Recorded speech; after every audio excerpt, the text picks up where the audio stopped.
Federal Drive is presented by GEHA, Government Employees Health Association, proudly providing health and dental benefits to federal employees and their families. Visit GEHA.com. And now, the Federal Drive with Terry Gerton, sponsored by GEHA.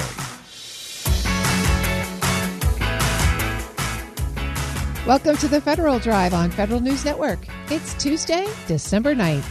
I'm your host, Terry Gerton, and I am glad you're here. Coming up on this hour of the Federal Drive, GSA's next generation contract vehicle is expanding, and small businesses need to pay attention. Plus, can our safety net programs survive stress and deliver more than short-term relief? Those stories and much more ahead during this hour of the Federal Drive. We begin with this. Former federal employees say they lost their jobs as part of the Trump administration's plans to remove diversity, equity, and inclusion programs. But some claim their most recent jobs had nothing to do with DEI.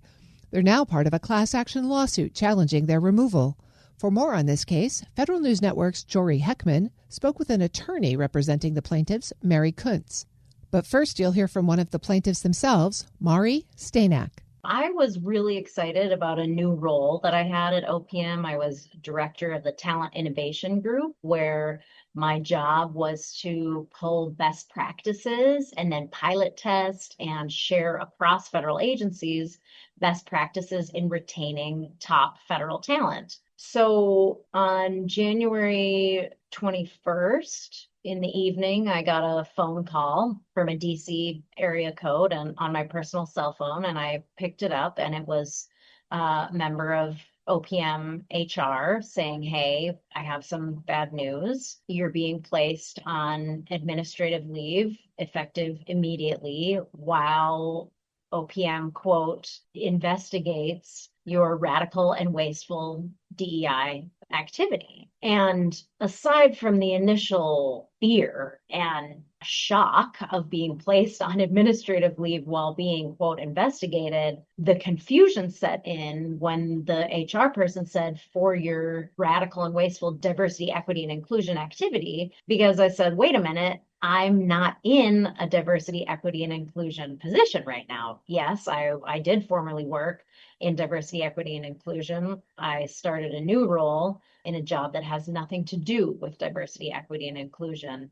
So I felt incredibly shocked, confused. And then less than 48 hours later, I received the phone call saying that I had been riffed. As a result, I raised the same question again, like, I don't understand. You're riffing me because of my former work in diversity, equity, and inclusion. I don't work in diversity, equity, and inclusion now, and there was not a response to that. So what I can tell you is I absolutely feel targeted on the basis of what the Trump administration believes my beliefs are, because again, I was not working in a diversity, equity, and inclusion role in any way at the time when the new administration came in or at the time when I was placed on leave or rift. Going back to the complaint here, I noticed there's a number of things that the class is asking for as far as redress, back pay, benefits that have been lost.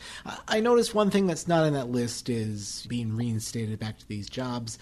I guess that's a hard thing to ask for if a lot of these jobs no longer exist, understanding the point that the last job you had was not a DEI job, but any additional thoughts there?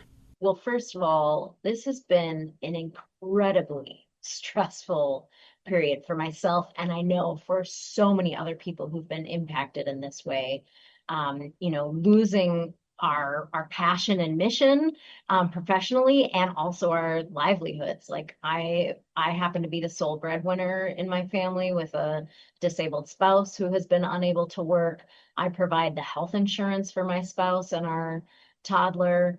By losing my job, I have had to pay almost $1,800 a month in health insurance for my family. I have a mortgage and am a first-time homeowner as of a year and a half ago, and my wife and I have had to have really difficult discussions about, will we be able to keep the house? We've had to make some difficult financial decisions that nobody likes to have to make, like, do we still take my toddler to the dentist now that we have to pay out of pocket for dental care? Do we continue swimming lessons, which is a safety issue when you live near the water because of the financial stress that this has caused? And what I want for myself and for all the other dedicated, hardworking federal employees is for us to be able to get back to work, providing the services that we provide for the American people, taking care of our own families by having a livelihood that also enables us to contribute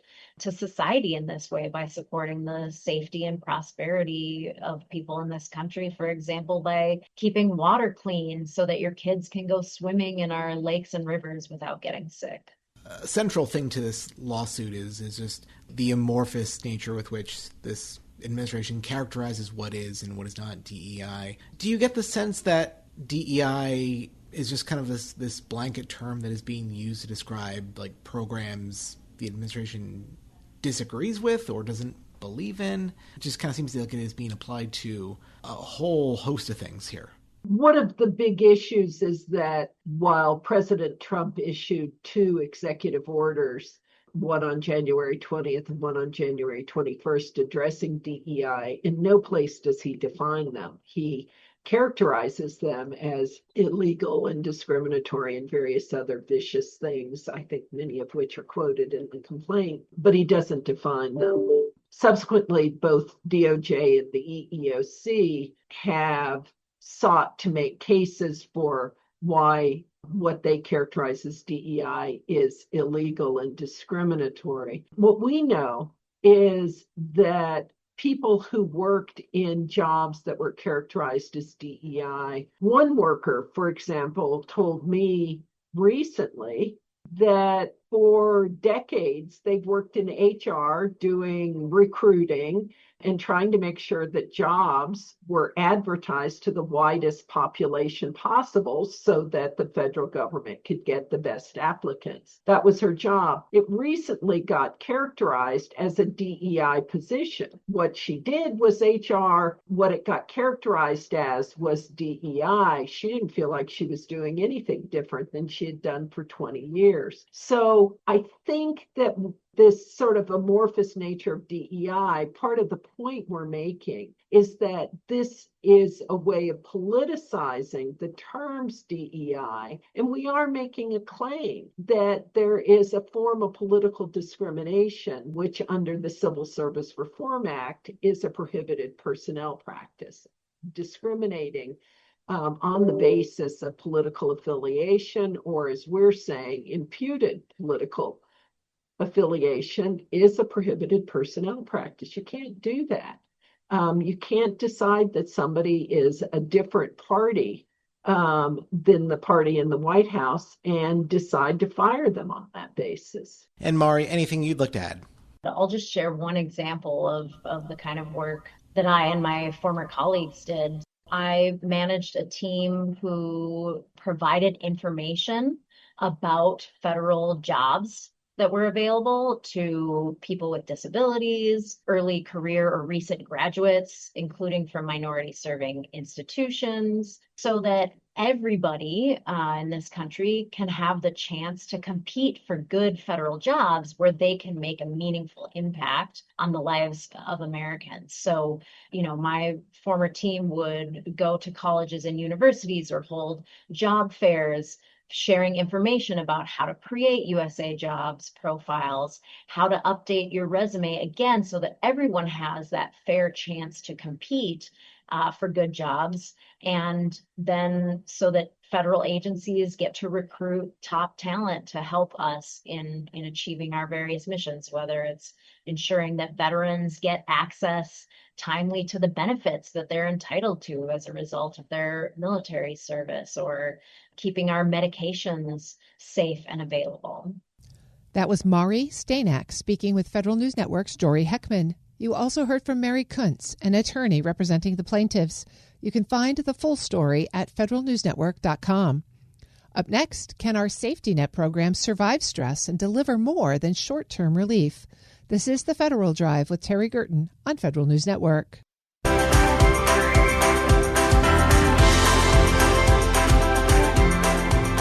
Welcome back to The Federal Drive with Terry Gerton on Federal News Network. Shutdowns and crises have a way of exposing the instability of programs meant to protect the most vulnerable. Clarence Carter, Tennessee's Human Services Commissioner and author of Our Net Has Holes in It, is here to discuss lessons from his decades of reform and how to build a safety net that works for people, not politics. Clarence, thank you so much for joining me. Pleasure to be here with you this morning, Terry. You have been in public service and in safety net programs for over 33 years. As we come out of this shutdown, it really exposed both the importance and the fragility of these programs. Give me a sense from your experience what you saw and what did we learn about these programs in the last 43 days? Well, I hope what we learned is the essential nature of these programs. You know, the first couple of weeks of the shutdown were pretty lukewarm. But as it got to the place where we saw the potential challenges to the Supplemental Nutrition Assistance Program, things got serious. And quite frankly, I never thought it would get to the moment where we were not in a position to provide the most basic of the safety net services to the 42 million consumers that are desperately in need of those. I am glad that we were able to ultimately clean that up.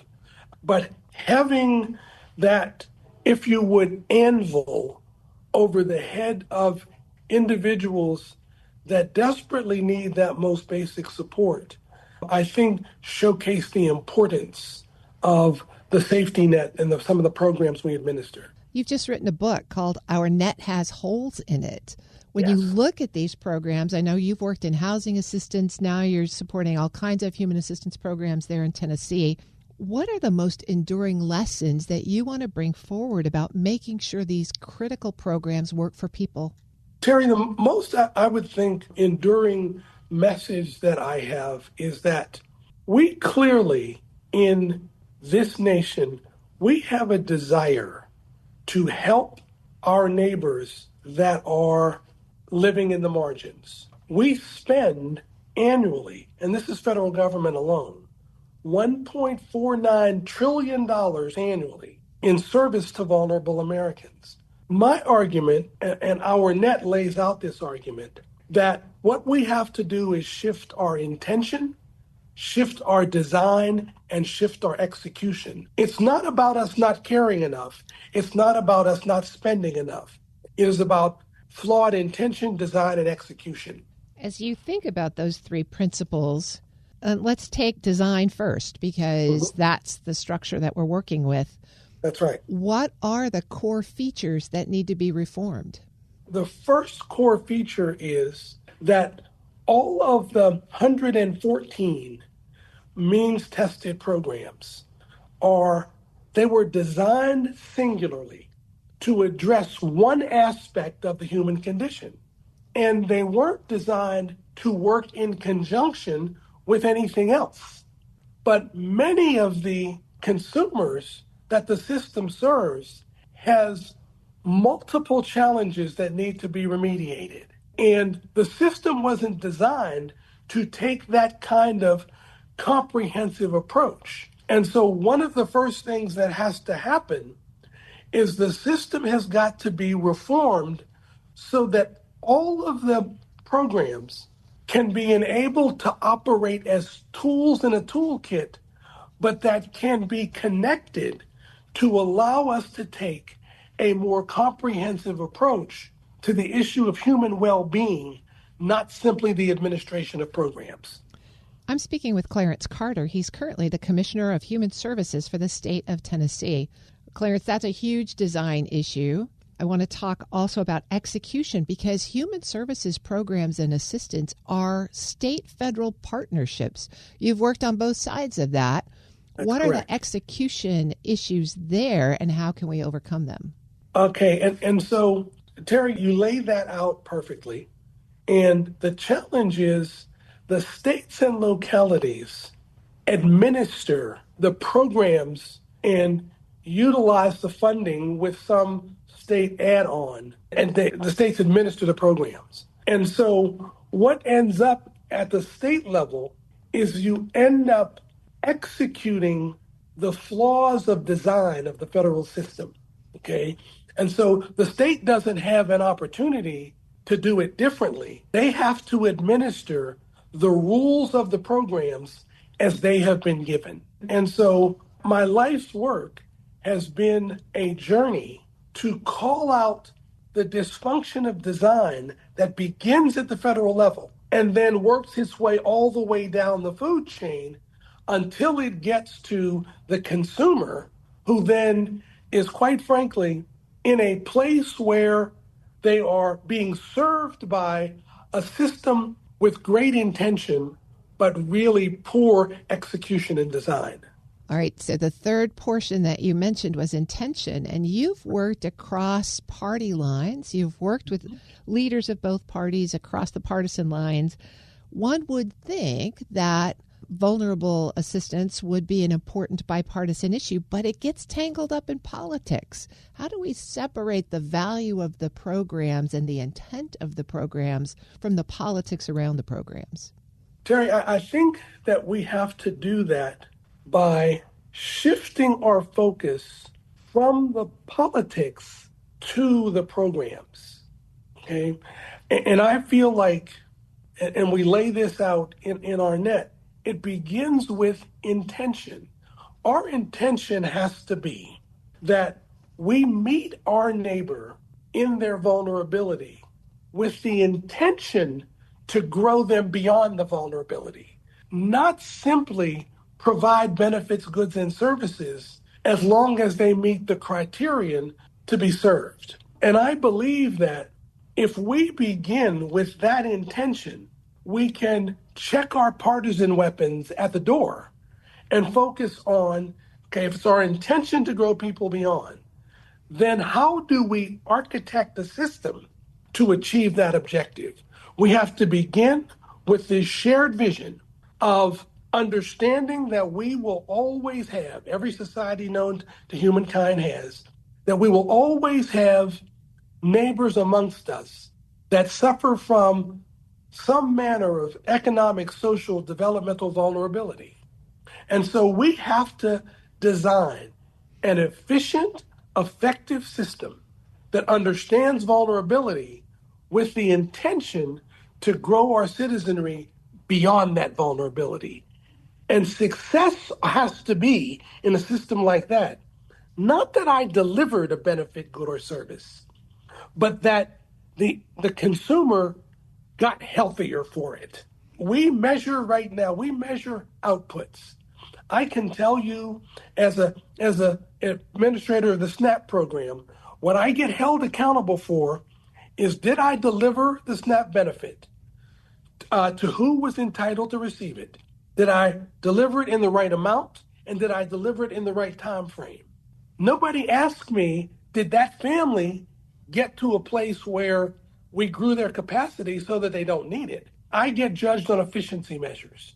I think that we need to add to efficiency measures, we need to add human well-being metrics, and that needs to be the true determinant of success. Clarence, you've laid out a powerful vision there. What would be the top one or two or even three policy priorities that you would put on the table for Congress to help strengthen the safety net and achieve that vision of well-being?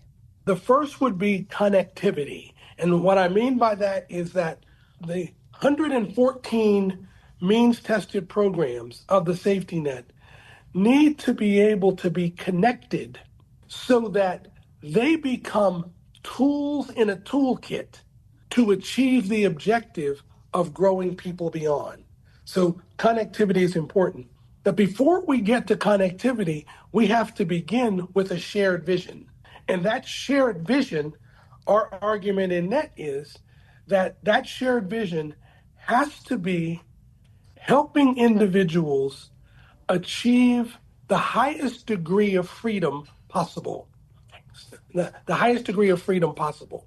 And so if we set out with that intention to help individuals achieve the highest degree of freedom possible, and we connect the tools so that those tools can work together, then we can have a system, and we measure what counts. We measure human capacity. Those things coming together can create a profoundly different system of public supports. I've been speaking with Clarence Carter. He's Commissioner for Human Services for the state of Tennessee. Clarence, thank you so much for sharing both your powerful vision, but also your recommendations. Terry, thanks so much. It's been a pleasure to be here with you and your audience this morning. We'll post this interview at federalnewsnetwork.com/Federal Drive. Listen to the Federal Drive on your schedule and your device. Subscribe wherever you get your podcasts. Still to come, Jamie Morin helped shape defense strategy from inside the Pentagon. Now he's being honored for his contributions to public service. But first, GSA's next generation contract vehicle is expanding, and small businesses need to pay attention. This is the Federal Drive with Terry Gerton on Federal News Network.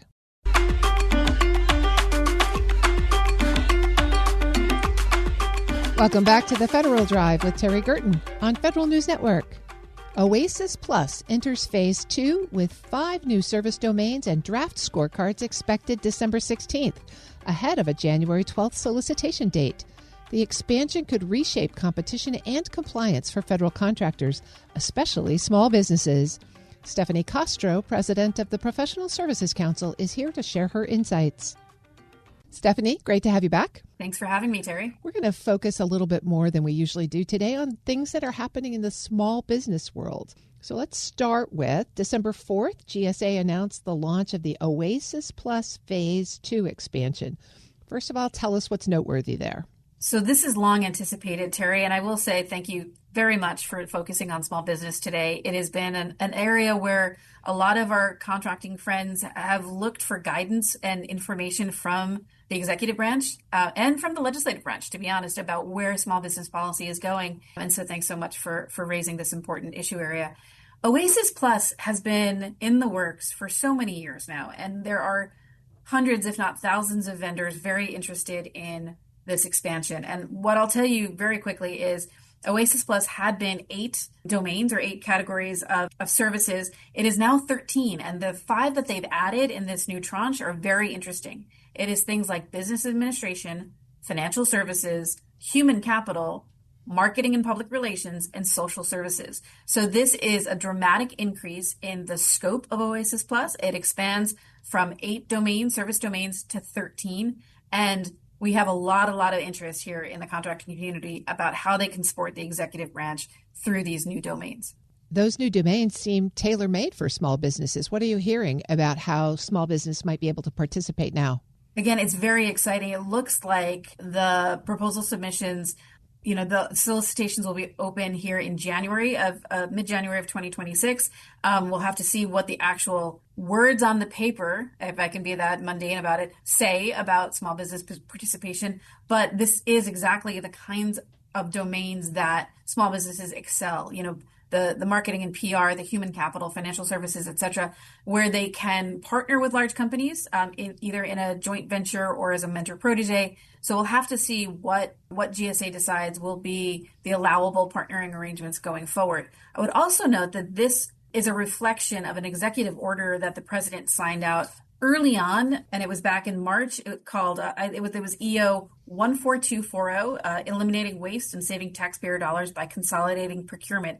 So really, this is the migration of some of the domains from other vehicles over to Oasis Plus, which really makes Oasis Plus a must-have vehicle for contractors. What should small business owners and leaders be looking at between now and January to help them prepare?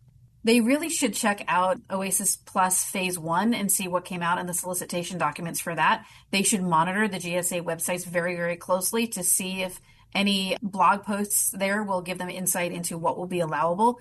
A lot of times PSC has voiced concern about final requests for proposals not hewing very closely to the draft that they had released as an RFP. And so sometimes you have to scramble as a small business to figure out who can you partner with, because the final RFP does not really look like the draft RFP. I'm hoping that GSA decides to move forward with a final RFP that looks very similar to a draft RFP so that our small businesses can plan accordingly. It has been a rough year in 2025 for small businesses. Some of them have seen contract terminations or de-scoping or rescoping. Some of them have been asked to offer up discounts that really cut into the muscle, not just the fat, if there was fat for a small business. But we need the innovation that comes from small businesses. And I think this is a great opportunity for them to provide an offer that is really beneficial to the government and to the small business community. I'm speaking with Stephanie Castro. She's the president of the Professional Services Council. Stephanie, speaking of small businesses, there was a bill that passed the House last week, the SBA IT Modernization Reporting Act. What are you watching here? Oh, now we can really dork out, Terry, on all of this stuff. As I mentioned in our previous conversation here, we're talking about HR and financial services, or rather human capital and financial services, et cetera.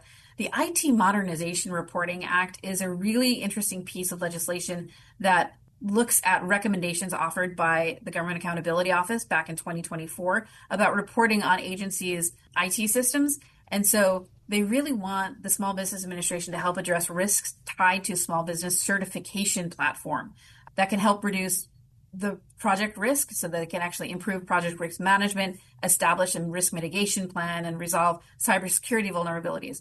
Now, Terry, as you know, we are seeing a host of cybersecurity requirements come out from the Department of War and their Cybersecurity Maturity Model Certification Program, but also elsewhere. And it hits small businesses hard.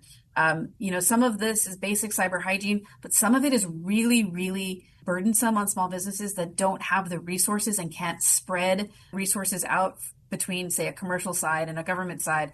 And so as we look at the implementation of this legislation, it'll be interesting to see how small businesses can reduce the risk and reduce their vulnerabilities across, and what SBA can do to support them in that. This is obviously the beginning of its legislative process. It still has to pass the Senate. It still has to get signed. But are there things that you would want small businesses to be looking at now with the expectation that this bill will eventually be passed? That is a great question, Terry, and it actually leads me to something that your listeners probably just learned about recently, which was the House and Senate released their National Defense Authorization Act for fiscal year 2026, where that act, and it's in its final stages, this is the conference bill, right? And so now it just has to pass House and Senate and get signed by the president. I say just, but it takes a few days for that to happen. That bill was released on December 7th, and I would note that in it actually establishes more firmly Project Spectrum, which is a Department of War effort to help small businesses with their cybersecurity. I encourage small businesses to look at Project Spectrum if they are a Department of War contractor. But even if you're not, take a look at what those offerings are. See what you can get the government to support you and to help pay for in terms of cyber hygiene and cybersecurity. I'm encouraging the companies to do that even in advance of any of this SBA IT Mod Act. As we move forward, it's going to be a huge cost for companies, and anything the executive branch puts in place to mitigate those costs or help minimize those costs is going to be a good thing. Stephanie, you've already alluded to a couple of big changes that small businesses are facing as a result of so many of the new policies and programs coming out of the Trump administration this year. 2026 is going to look very different for small businesses than 2025. Give us a feel for the change in the business market, the government contracting market for small business, and what do you think the year ahead brings? Again, a great question, Terry. Small businesses have, again, seen a lot of changes here in 2025, not least of which has been calling into question the socioeconomic set-asides that we have in place. There's the 8A program, which was for disadvantaged businesses, but there are also women-owned small business, veteran-owned small business, service-disabled veteran-owned small business, HUB-zoned, et cetera. So we have ratcheted back as a nation back to the statutory requirements. The Biden administration and others had grown the set-aside amounts and thresholds for these kinds of small businesses. Those are back down to the statutory requirements. In addition, we have heard about this audit of the 8A program, which was launched months ago, but more recently, contractors have been receiving documentation requests from their customers to help justify 8A program awards, et cetera. So they've seen that as well. As we go into 2026, I imagine we will see more of this audit-like activity to make sure the companies that certify themselves as small are in fact small and qualify for these set-asides. I would also say under the revolutionary FAR overhaul, which is this FAR rewrite we've been undergoing for a few months, all of the class deviations part by part of the FAR are out there. The agency supplements are being changed. We are awaiting formal rulemaking for some of these things, but it does appear that the rule of two upon which a lot of small businesses base their business strategies is also changing. I'll just succinctly summarize it by saying, right now, if the revolutionary FAR overhaul goes through the rulemaking process and nothing else has changed, that rule of two applies only to the contract level, not to the task order level, which is a significant change. It also allows the contracting officers to have a little bit of flexibility in terms of what can be deemed for a set aside, and then also not necessarily requiring companies to recertify their status. And so a lot of these changes are going to come to be executed in 2026. And it is, again, going to be a year of some upheaval for small businesses. So if you're a small business owner or leader and you're thinking about your strategy or your business plan for 2026, what are the key things that should be at the top of your consideration list? Okay. You keep asking these fantastic questions, Terry. Thanks for that. The first one is obviously to monitor everything that the government, the executive branch is saying in terms of what the requirements are for a small business.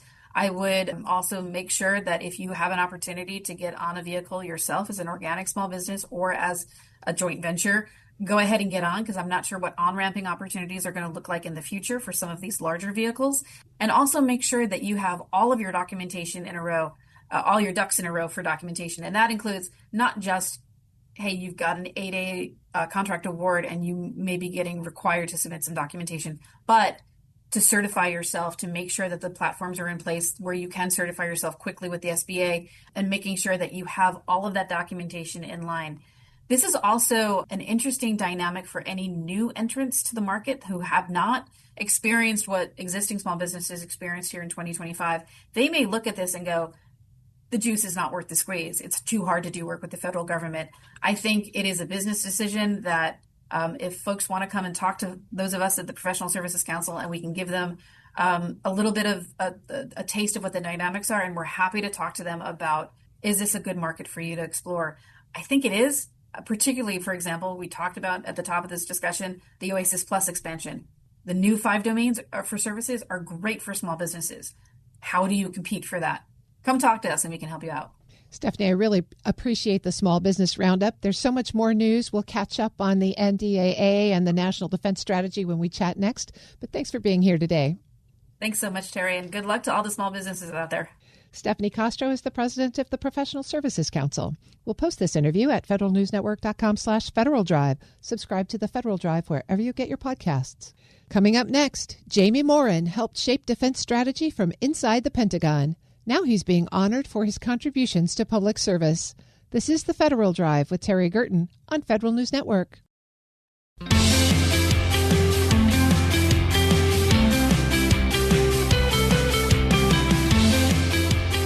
Welcome back to the Federal Drive with Terry Gerton on Federal News Network. Jamie Morin has been elected a Fellow of the National Academy of Public Administration, recognizing his leadership in defense budgeting, cost analysis, and strategic planning. He's here to reflect on what drew him into public service, what's changed in public administration, and how he hopes to contribute to the Academy's mission. Jamie, thank you so much for joining me.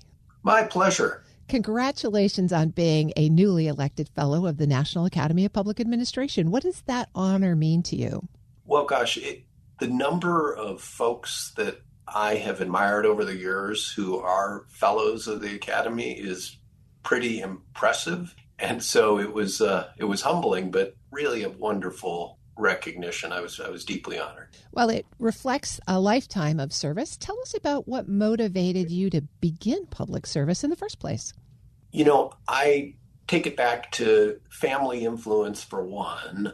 I was raised with a really strong tradition of making the community stronger. My mother's a school teacher, has worked with autistic children for most of her career, still working in that field. And both my parents just had a really strong commitment to the community. So it starts with that, right?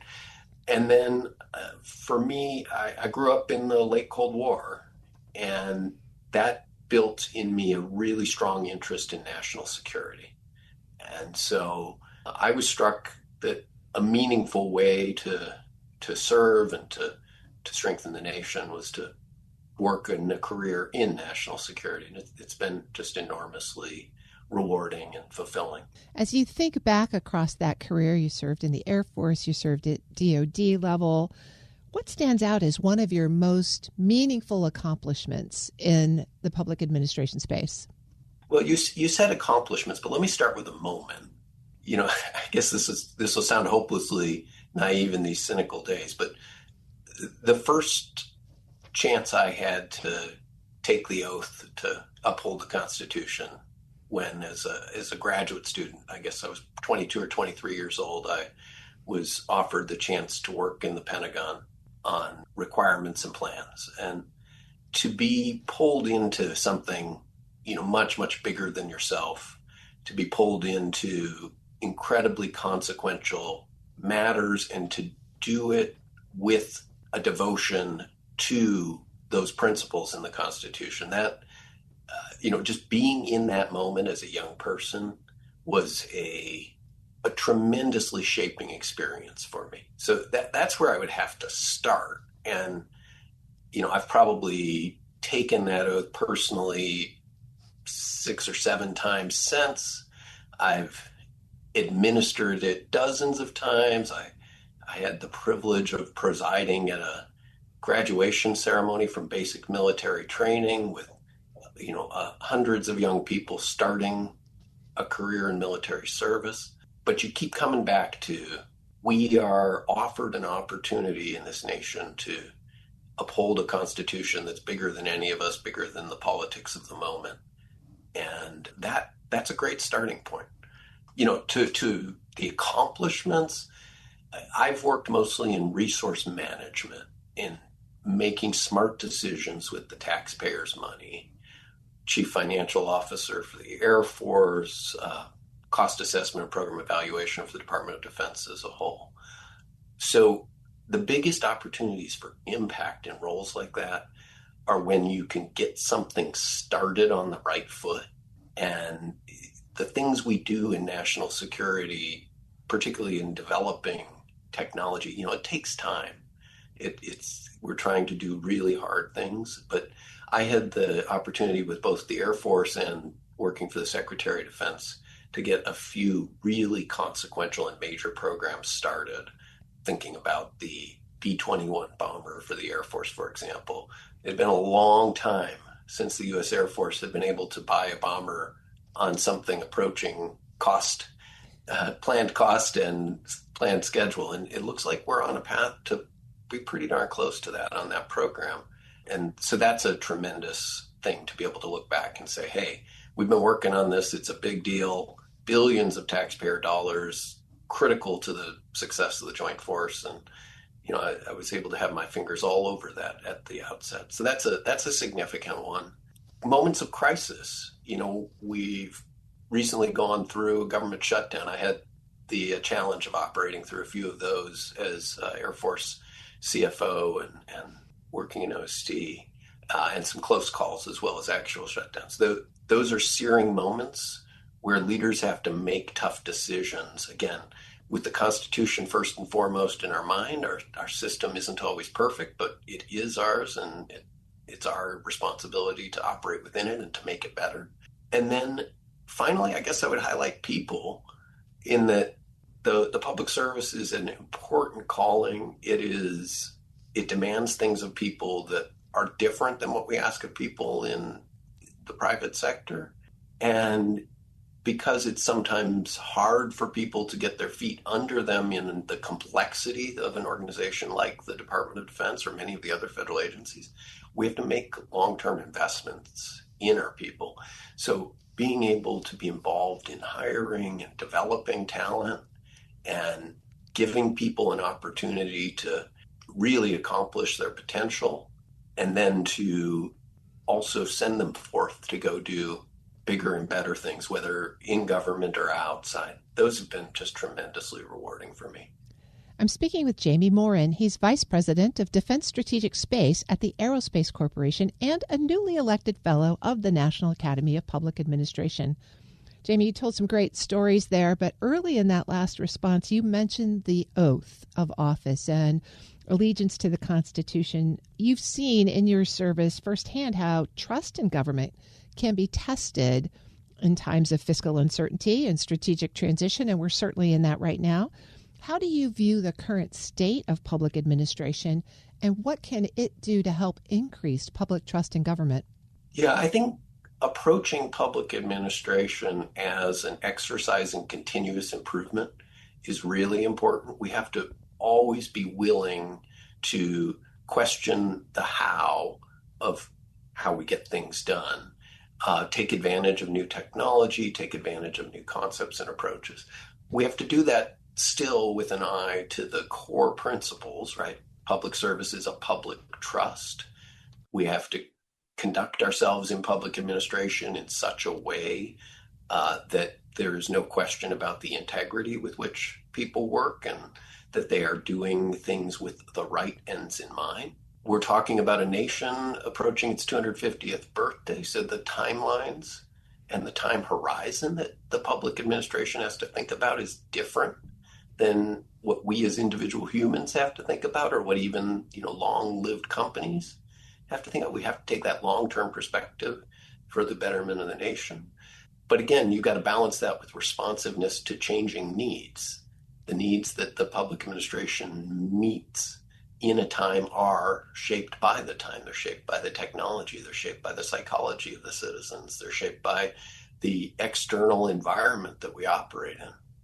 So continuous improvement, willingness to adapt, but founded on those core principles of what government is about and the Constitution we uphold. I think that's the bottom line for me. Well, and you also mentioned the importance of people. If you were speaking to someone just starting out in public service, perhaps in defense analysis or budgeting, what advice would you give them about building a career that really makes a difference? Yeah, I would start with coming in for the right reasons.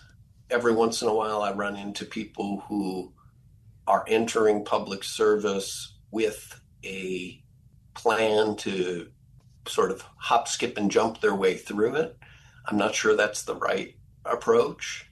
I think that there are certainly great opportunities for people to come and depart from government service and have careers that cross those boundaries. I think that's very useful.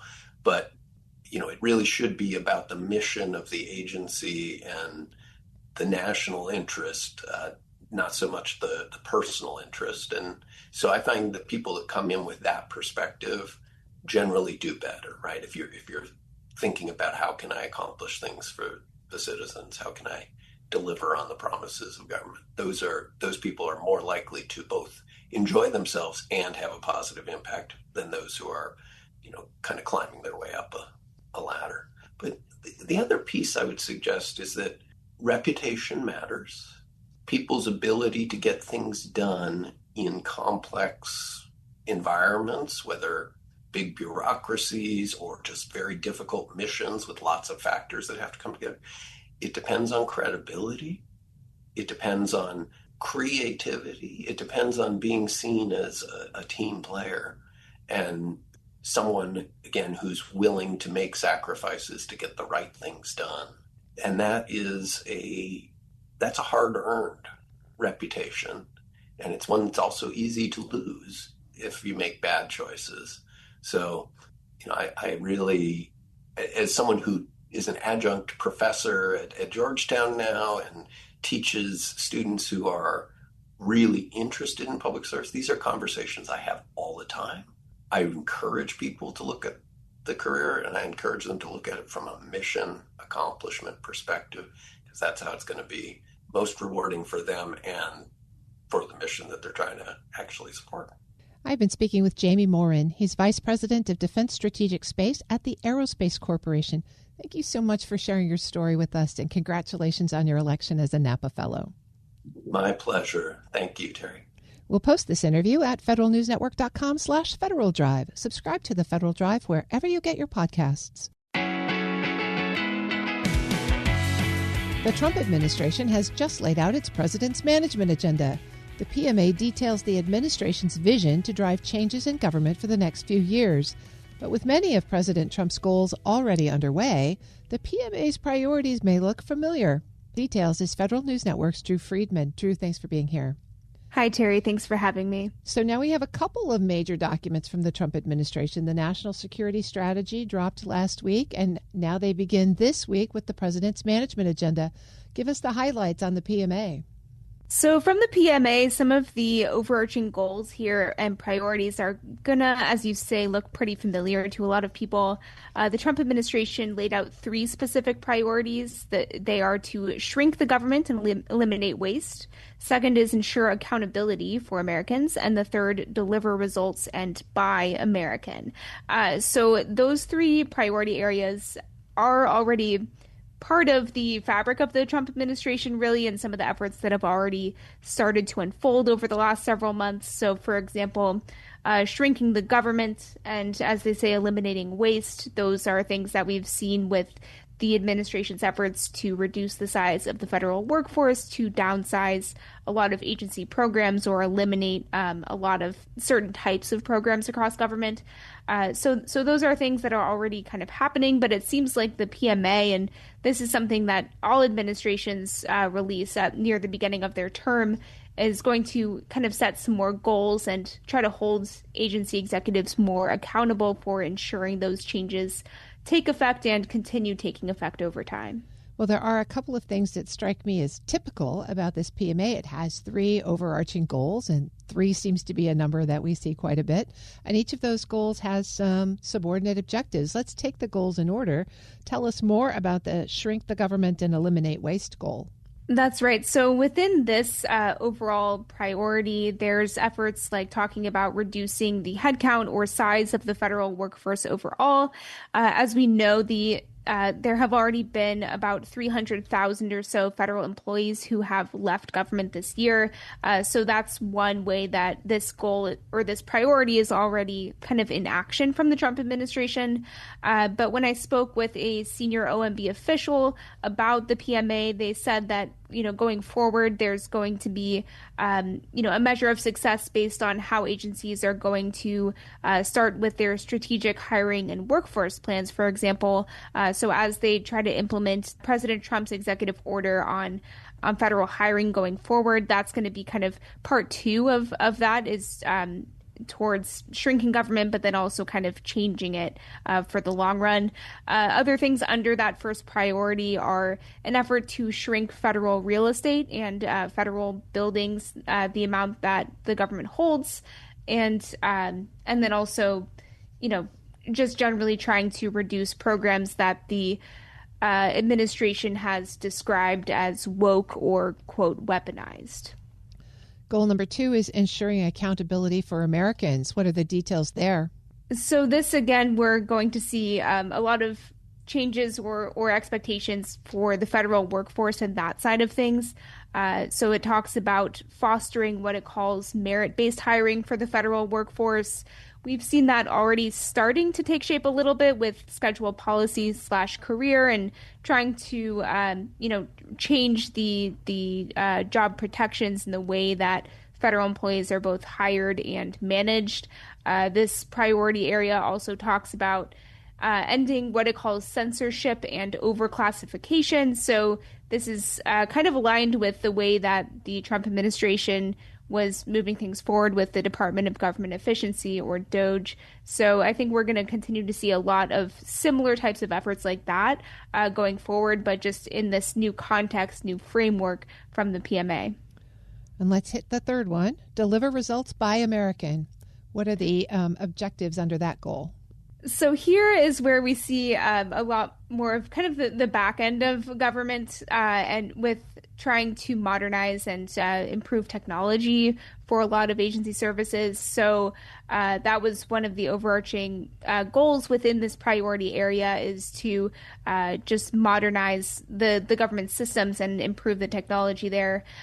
When I spoke again with the OMB official, they said that the goal is to find modernization initiatives that can be turned around in much shorter timeframes. So rather than having things be multi-year efforts or potentially extending to a decade or longer, they're trying to look at things that can have a much quicker pace and quicker turnaround within this priority area.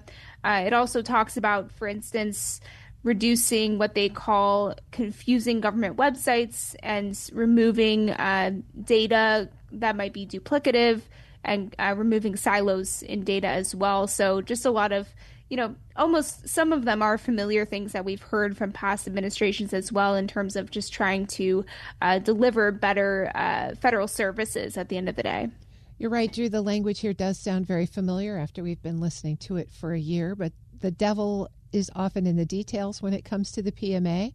And so have you heard anything about what comes next? Will there be performance metrics or committees or strategies to move forward on these particular goals? So right now, it seems like a lot of that is still to be determined. What we've seen from the PMA website so far is really just a skeleton or an outline of the 3 priority areas, the underlying goals, and we haven't seen a lot yet on the metrics or how they're going to look at successes of implementing those goals. Those are things that I'm told from OMB that they're going to be put online eventually, though there wasn't a specific timeline given.